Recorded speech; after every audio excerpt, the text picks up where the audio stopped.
and I want to thank Rudy Giuliani for having the courage to do this, because there are other lawyers that backed down because they were being screamed at.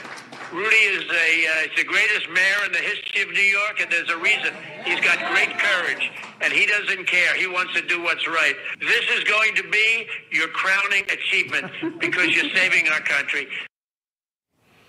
Rudy Giuliani on Friday getting a shout out from the President of the United States, and he joins us right now once again. Great job, Mr. Mayor. Great to see you. Welcome back to Newsmax. How are you? Thank you, Greg. Very nice to be back with you. First off, the appellate ruling in Pennsylvania did not go your way, but I guess you kind of want it to not go your way because you want to get this thing to the Supreme Court right away? Sure. I mean, what we wanted out of that case was a hearing so we could put our witnesses on. The judge wouldn't give us a hearing. The appellate court wouldn't give us a hearing. But we got our hearing with the state legislature. So, in essence, we accomplished the purpose of that case, and the Supreme Court can now take a look at it. But we wanted to get, finally, after all the censorship that's going on, we wanted to be able to show that we have evidence, and we have a lot of it. So we put 10 or 12 witnesses on who observed the fraud.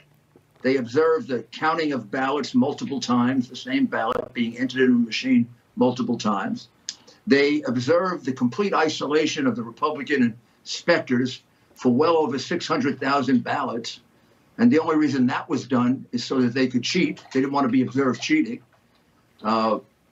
We had witnesses that said that in one part of the state, if you made a mistake on the ballot, you could fix it. Other part of the state, the Republican part, you couldn't. Well, fixing it means committing forgery. When you fix a ballot after it's been submitted, there's kind of like forgery involved. And then you have this very strange situation where there are more ballots that were counted than were sent out by a couple 100,000. Now, how did that happen? Well, Mr. Mayor, wait a second. You just said you have evidence. Mr. Mayor, you just said you have evidence, and I have been hearing from the mainstream media from the get-go that there is no evidence and it's all unverified. And you made that point in the press conference last week. You've got affidavits. You've got hundreds of them. You unveiled some of the evidence at that hearing, and they continually say you have no evidence, and all of this is unsubstantiated. Even after the hearing with the witness, three of them very, very distinguished careers in the military. One of them is a cyber expert who actually can testify to how information was being taken out of the machines. People, lawyers, doctors, I mean, people, very substantial people and very regular people. They're not going to put their names on an affidavit under penalty of perjury for something like this. I mean, the numbers are astounding.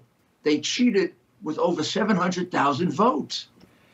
You know, Mr. Mayor, this is a big fraud. It's not little. No, and it happened the same way in 6 states. So now we're going to move on to Michigan and to Arizona and to Wisconsin and to Nevada and to Atlanta, Georgia, where the same thing happened. When you file a lawsuit, by the way, and sometimes in court proceedings, you can have a hunch, you can have suspicion, you can have some evidence, but you bring it to a judge, and a judge can say, oh, you've got something here. And then it goes into a phase called discovery, if I'm not mistaken. A judge can... Yeah, we have never had that.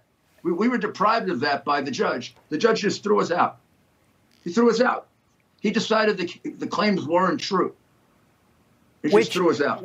Again, when the media say, well, there's no evidence here, I mean, if you get a judge, and you will, like it would say, compel the other side to produce evidence. I mean, that can happen. We'll get a judge like that, but right now we can't wait, so we're going directly to the legislatures. Look, the Constitution of the United States puts the selection of the president in the hands of the state legislature, not the governor, not the attorney general, but the state legislature. They set the rules, and they decide if the vote is correct. So we're going to each one of these state legislators, and we're saying, if you certify that vote, you're certifying a false statement. You're committing fraud, because that vote is not the right vote. Biden did not win the number of votes that he has attributed to him. Some of those votes he won by taking a ballot and putting it in a machine and counting it 5 times. So he would get 5 votes for every one that Trump got. And we've got witnesses to that. in Pennsylvania, in Michigan, and in Arizona. So that's the game plan. They followed the same fraudulent patterns in the big cities where they control like dictators, where the Democrats have dictatorial control and plenty of corruption. You know, it's wild. They keep accusing your side of waging a coup, and everything you're doing is totally legal, within bounds. So has your strategy shifted, though, to primarily a political one than a legal one? There's not enough time, perhaps, to get relief from the courts. So you're going right to the legislatures, all of them that you just mentioned, and basically trying to persuade them this happened. So electorally, when you guys get together, your electoral vote should not be allocated for Biden. We're doing both with equal speed, enthusiasm, and taking advantage of which one gives us the hearing the quickest and which one will work fastest for us, because we don't have a lot of time. We've got a lot of evidence. We don't have a lot of time. And when we're facing a major censorship, so that it's very hard to get this information out to the public. Public has only a small idea of the kind of evidence that we have. You know, the situation in Michigan was worse than the situation in Pennsylvania. The situation in Wisconsin was outrageous. I mean, they have all these absentee ballots without applications. In Nevada, they used a machine that basically didn't work, and it let every signature go through, even though it's illegal to use a machine. I mean, they cheated in all the places that were critical to them.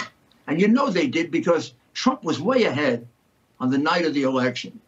It's impossible that Biden would have come back at every single one of those places. Impossible. Especially places like, well, you know, the four cities where he beat Hillary Clinton. Only 4 cities did he do better than Hillary, which is pretty wild.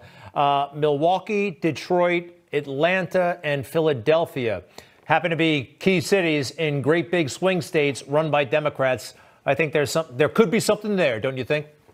Oh, there definitely is. They picked what you would call home field advantage. Home field advantage means cities that they've been running for 30, 40, 50, 60 years, and they're crooked as heck. I mean, crooked from top to bottom, including some of the judges. Mayor Giuliani, one other thing, you know, you prosecuted a lot of cases. I know you've had media watching some of those cases. Sometimes they've been in the courtroom. How much can they influence the events that are actually happening right now? You know, they're selling a narrative that is not in agreement with what you're putting out there. Can it be neutralized? Does it really matter in the end, or is it having an impact? Oh, it definitely has an impact. I mean, for example, they cover the hearing in Philadelphia, or rather in Gettysburg, and they cover the part where the president calls in. They don't cover the 8 witnesses.